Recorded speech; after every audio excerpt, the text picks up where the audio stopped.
Mwari vari pano vanonzwa minamato yedu, nguva yekusimuka yasvika.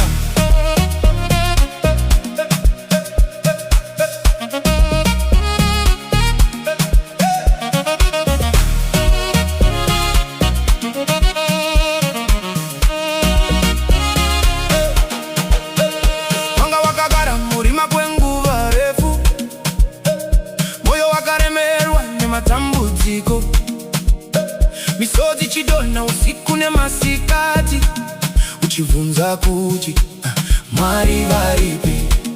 Asi nhasi ndinouya neshoko, Jehovha havana kumbokusiya, kunyange uchifamba mumupata werima, ruoko rwavo rwanga rwakabata iwe.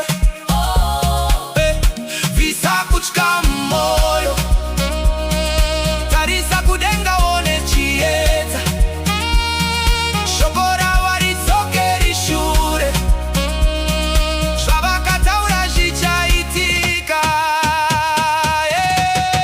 Simuka upenye, chiedza chako chauya, rima rapera, Ishe varipo vandewe, usatya zvako, Mwari vanokurwira.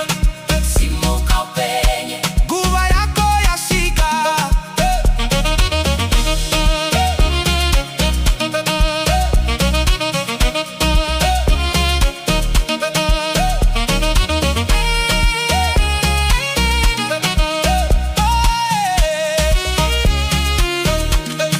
Zvimingampinye zvese zvawakaona zvichashanduka kuva uchapupu, masuo akavharwa pamberi pako.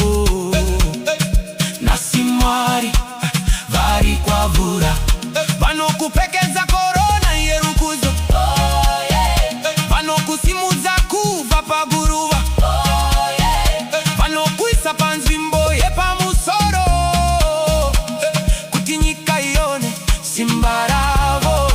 Bvisa kusuruvara mumwoyo, nguva yekupembera yasvika.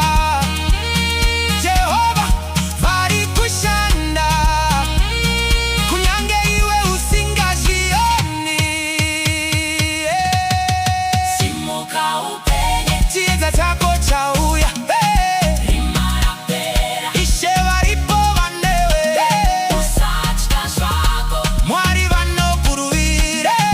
Simuka upenye, nguva yako yasvika. Hakuna chinokunda simba raMwari, hakuna rinodzima chiedza chako. Zvese